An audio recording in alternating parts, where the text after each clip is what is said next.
Hi guys, just a quick video here. I'm a bit perplexed, to be honest with you. Those who have been following, you know I restored this one last week, and it didn't come with a genuine Seiko bracelet, although I did put a genuine clasp on it. And it's a 19mm lug, so I went on eBay, looked for some 19mm lugs, and found this one. It said it was brand new. I think it gave me some sort of reference. Certainly said it was from the 90s. It's arrived today, and the jury's out. It is for me. The embossed logo, well, it looks okay. Here's a really old one, and they are slightly different. Okay, this one's battered, and this is from 20 years previously. This just feels flimsy, not all that well made, but the brushing's correct, the polishing on the side is correct.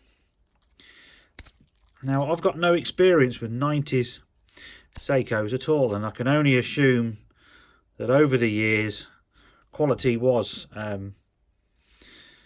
reduced. You know, in the 70s they were using, I mean, this is still a folded bracelet, for instance, but it just sounds different, feels a little bit different.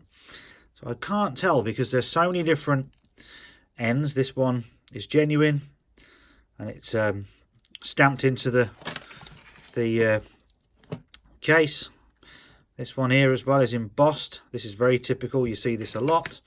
I'm working on an Actus at the moment. Again, that's completely different again. So this is the only one I can find to hand anyway that is similar. So what do you think? Do we think this is real and it was just a bit flimsy back in the 90s? Or do we think this is a bit of a fake going on? Because I honestly can't decide. I'll leave a link to the eBay seller, and perhaps you can make your own minds up. I'm going to use it anyway. I mean, it's great that it's 19mm, because 19mm is really, really hard to find. What's good about this is it's highly polished in the middle and brushed on the outside, which is going to fit lovely with this case after I did all the brushing work on there, which doesn't come out very well on this this video. So let me know whether you think this is real or not. I'd be interested to hear your thoughts. Thank you.